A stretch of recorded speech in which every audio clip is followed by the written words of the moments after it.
Hello, gorgeous souls. This is Aqualyn, and welcome to Friday Night Live. And tonight, so really quickly, just so you know, I changed the subject just like 10 minutes ago because, hi, Andrew, welcome. Because I was getting ready to teach on the 7 areas of change, and then I was caregiving. And I was thinking, you know what? I don't talk about our caregiving, my caregiving enough. So I wanted to share 5 self-care tips for full-time caregivers. And I wanted to do this because, like I said, I'm a full-time caregiver. I don't talk about our story a lot, but for those who have followed me for a long time, they know our story. But for those of you who are new, I realize that you don't know my family story. And so I wanted to share that story. So just so you know, I am a full-time caregiver for my niece who actually in 2009 suffered brain injury. Normal teenager, and she had complications with sickle cell anemia. She was in ICU. She was in an induced coma for 2.5 months because they were trying to figure out why she was so septic. Something was wrong, and so they ended up finding out the issue, corrected the issue, and then she went to the step down unit in ICU, and her heart stopped, and so she was out for 40 minutes. And so as a result of that, she suffered brain injury, and she's completely dependent. She needs care for everything. She's bedridden, as well as she gets around in a wheelchair, and so that was in 2009. 2 years later, in 2011, her mom, which is my sister, passed away suddenly. And so I had made a decision at that time to just keep all of the kids together, all of the children. So there was, at the time, Brittany was 20, about to be 21. My nephew was 13, and my youngest niece was 9. And so now they are, 31, 32, 31, 32, and 25 and 20. And so with that, keeping them together meant that I would be a full-time caregiver. And that's something that I took on, knowing what it took and what it required. Because prior to that, I had helped my sister with taking care of my niece Brittany. So it ended up just being me, and of course her brother and sister. They help, and then I have so many wonderful, amazing people in our lives who help me out as needed. And so I wanted to share this because, like I said, I remember a couple of weeks ago I was on live, and I was coming on live, but then I said caregiving duties call, and I realized, well, not everybody know what caregiving duties are for me. So let me come on and just share a little bit about that. And as I do that, I wanted to share some tips that really helped me over the past 10 years or 11 years now, to stay in my to just kind of stay within myself, and not get so overwhelmed. And I'm not going to say that it's been easy, because it has not been easy. We had to transition from child care to adult care with her, and then of course dealing with other her siblings. They were mourning, and then it was just life issues and things happen and things come up. And not only that, but just having to manage all of the different doctors that she had at the time.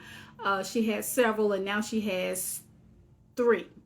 And so it's just and managing like pharmacy and medicines and all of that. And at the time she was in school, going to a special needs school. And so it's just been a lot to have to handle and manage. And I would be lying if I say that sometimes it has never been overwhelming, because sometimes it is overwhelming. Then there are some days where it's a breeze, and I still love it, even though whether it's overwhelming or whether it's a breeze, I still would do it all over again. As a matter of fact, we just met a new doctor last Friday, and I told that doctor, I said I would do it all over again. I would make the decision all over again. The beauty in it is that my niece is very loved and very well taken care of, not just by me, but by people that we have coming into the home that takes care of her and look out for her. She has a special favor on her life, and she is a blessing to so many people. And so it's just a joy to be able to take care of her. But with that, I just wanted to give 5 self-care tips for anyone who's a full-time caregiver. Now, full-time caregiver could be maybe you're taking care of a loved one, or maybe you are a full-time parent, mother, or father, whatever, and you're taking care of someone. If you do this full-time, then you need to make time for self-care. It is vitally important for you to make time for self-care. And so I wanted to share with you. Like I said, I literally just wrote these down because I just thought about that prior to preparing for class, because I also have my nephew's daughters. They come in the evening time, and so sometimes I am with them. And so today I was preparing for class with my other message, and then it was like, okay, now I got to do a few things around the house, and I got to get ready for class. And so I felt like really rushed, and I was like, wait a minute, I need to make time for myself just really quickly. And so what I did for myself was I just took a few minutes. I ate a piece of cheesecake. That was my pleasure moment. I ate a piece of cheesecake, and then I kind of gathered myself, and then I said, well, now let me go and get ready for class. And as I was getting ready, that's what right before I was getting ready, not as I was getting ready, but right before I was getting ready, I had this clear just download, just talk about these 5 tips that works for me and I have adopted over the years. Now, let me say too, initially, I didn't think to do any of these things. These came by way of me being sick. These came by way of me being exhausted and worn out, and realizing that I need help, because at one point I hardly ever asked for help. Hi, Laverne. Thank you for joining. I hardly ever asked for help. And so that's how I was able to start adopting these things into my life that really helped me overall. And it's so funny because I asked the ladies in my inner work sessions group, what have they made look easy that people, when people see it, they think, oh, they got it all together. And I think for me, it is being a caregiver, because, it looks easy from the outside looking in, because I hardly ever ask for, hardly ever have like really, I'm going to say really bad. I'm going to say she and I, we hardly ever have any big needs or anything like that. And apart from transportation to the doctor because of wheelchair and have to break the wheelchair down and things like that. But for the most part, caregiving. But that didn't come by just, osmosis. It just came by way of just me having to learn quite a few things over the years. And I'm going to write down, now that I'm talking about this, because like I said, I just prepared my notes. I'm going to write down a bonus that helped me.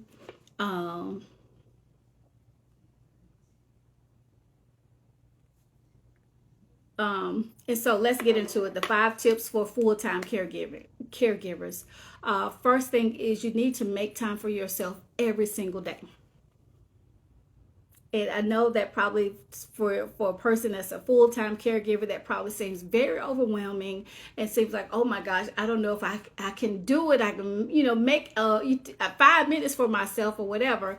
But I want you to make time for yourself every single day. I want to encourage you to make time for yourself every single day, because every single day you wake up and you are giving a lot of yourself to someone else, like more to someone else than sometimes you give to yourself.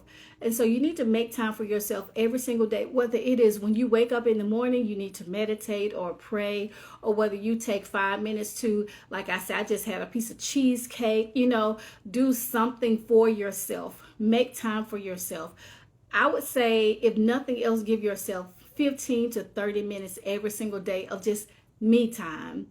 And when you do this, what you're doing is you are just decompressing, and you are allowing yourself to be poured into. You are allowing yourself to receive. It could be not just prayer or meditation, but it can also be maybe watching a YouTube video or watching a movie or a TV show or something that will help you to mentally, escape and find your peace within yourself. One of the things that I say all the time about being a full-time caregiver, and I know if you are a full-time caregiver, you will understand what I'm saying, and that is, it's as much mental as it is physical. You physically doing something for that person.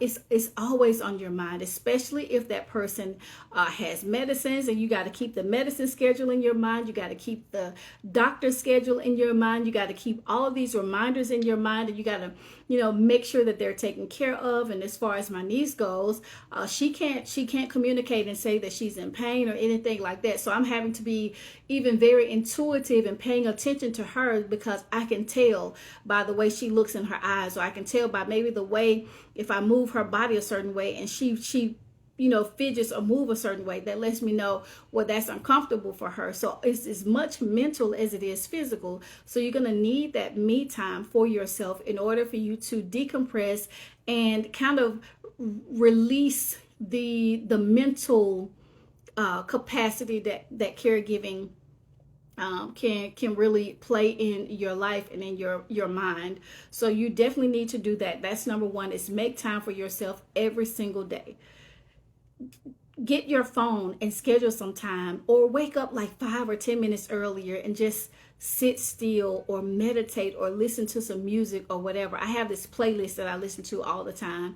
And that music in that playlist is just my mental escape sometimes, where I just listen to that playlist and I enjoy myself. Like, I listen to it sometimes when I'm working. Sometimes I listen to it when I'm cooking. A lot of times I listen to it when I'm cooking. But that's just my way of escaping. Number two is you want to get out of the house. Get out of the house. I didn't realize how important this was until I had surgery in 2019.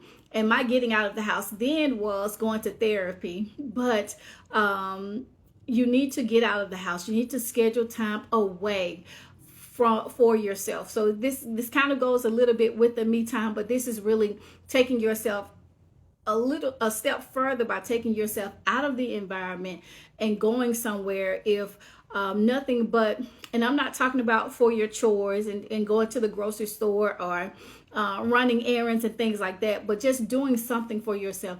If nothing but just getting in the car and riding around. Do something for yourself, because you need that. You need to have a physical escape as well. You can also go get a massage, go to the spa, go get your nails done, go get your hair done, go and have lunch with a friend, whatever, but get out of the house. And I've been so blessed, because I have people in my life who, because number one, I'm a really introverted introvert. Like, I'm really an introvert, meaning that I don't need to go anywhere. I love being at home. As a matter of fact, that's one of the things that I just it's necessary for me. It's a necessity for me to be at home. So much so to where my friends will say, hey, come on, let's go somewhere, let's do something.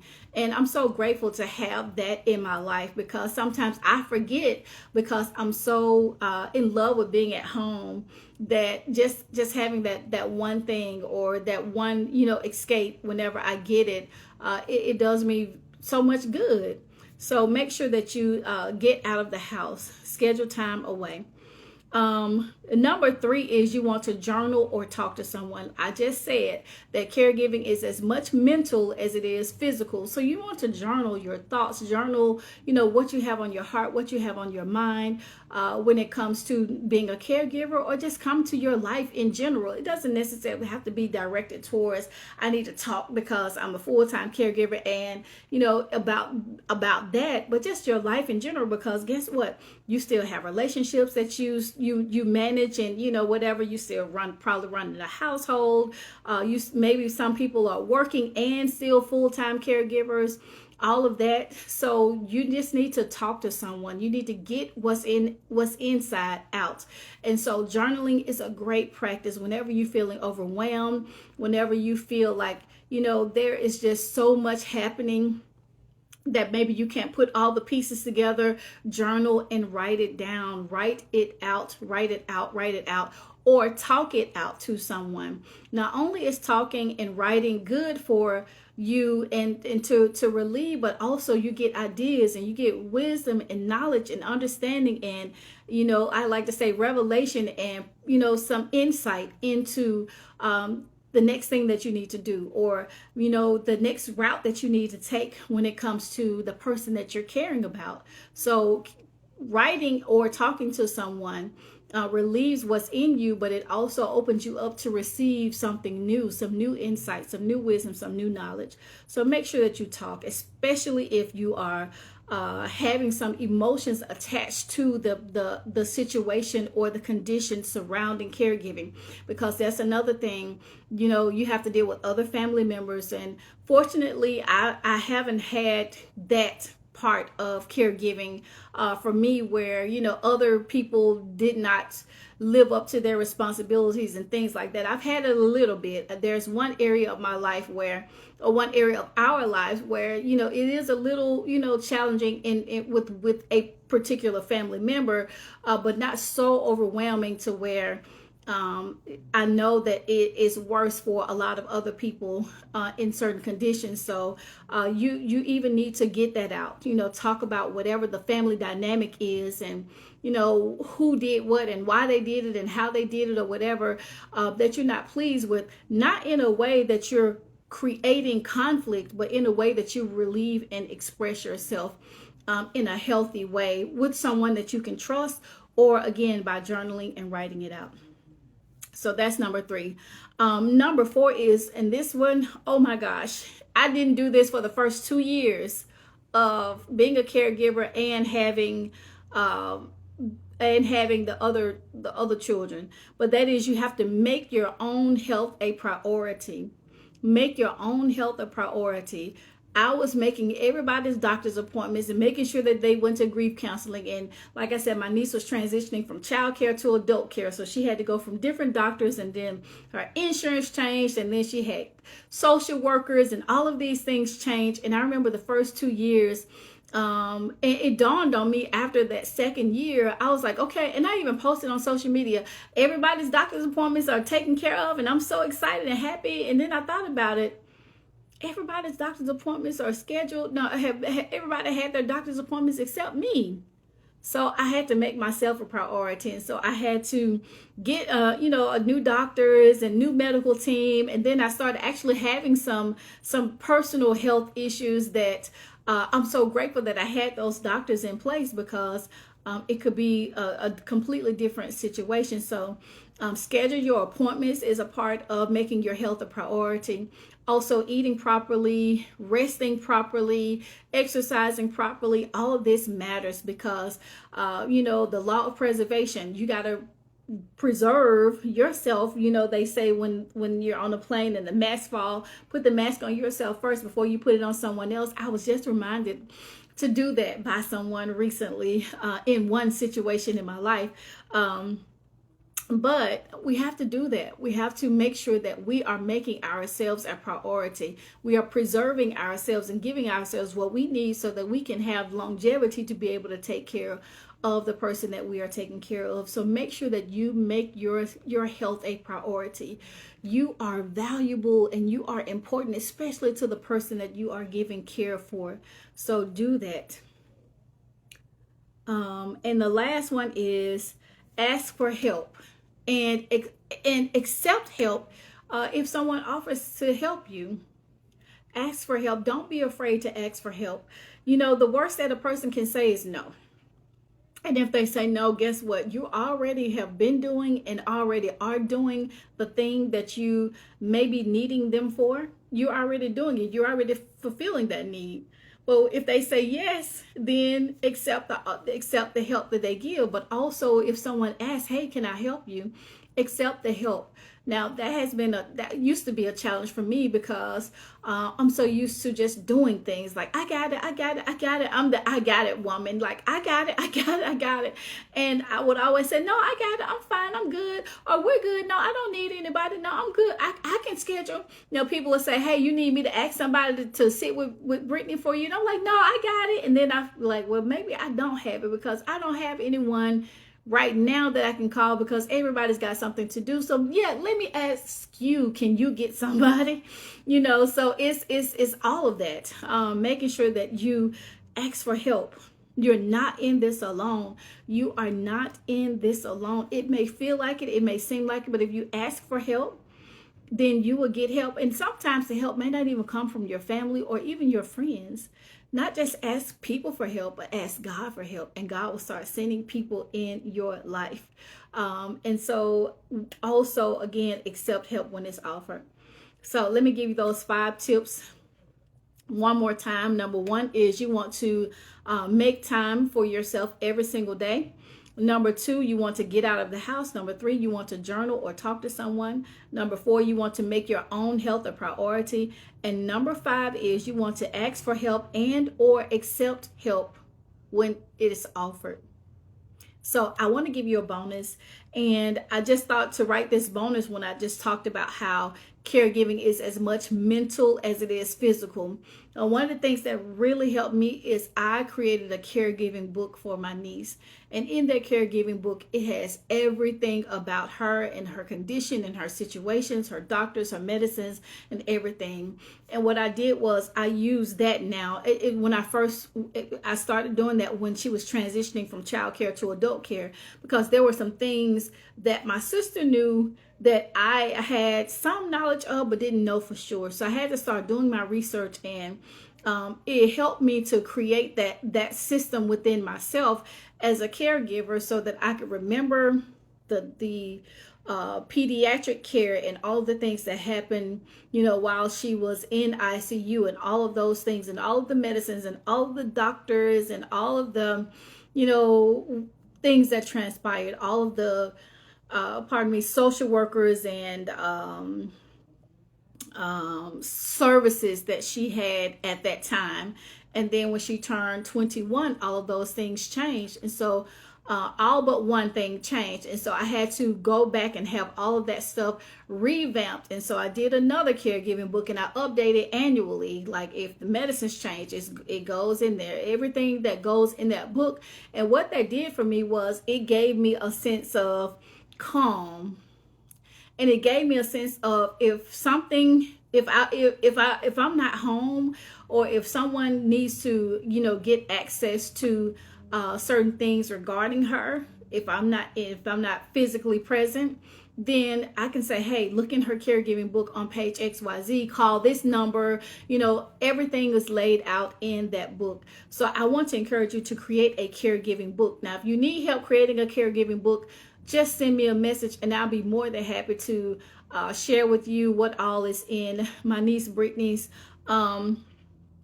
Or I could probably create a skeleton, whatever. And but I just wanted to just say that because it's so important. Because again, caregiving is as much mental as it is physical. So be sure to write down what all the necessary things regarding that person. So that's all that I have. Thank you so much for joining me for my Friday Night Live here on Instagram. And we'll be back to our regularly scheduled inner work class. This is inner work, though. Self-care is definitely inner work, because inner work starts within, and then it affects the outer. So when you're doing this self-care, this is taking care of you. It is going within and making sure that you're okay before you can take care of someone else. And although you are taking care of someone else, it's just good to check in with yourself and do the things that I listed to make sure that you are the healthiest version of you that you can be. when it comes to that.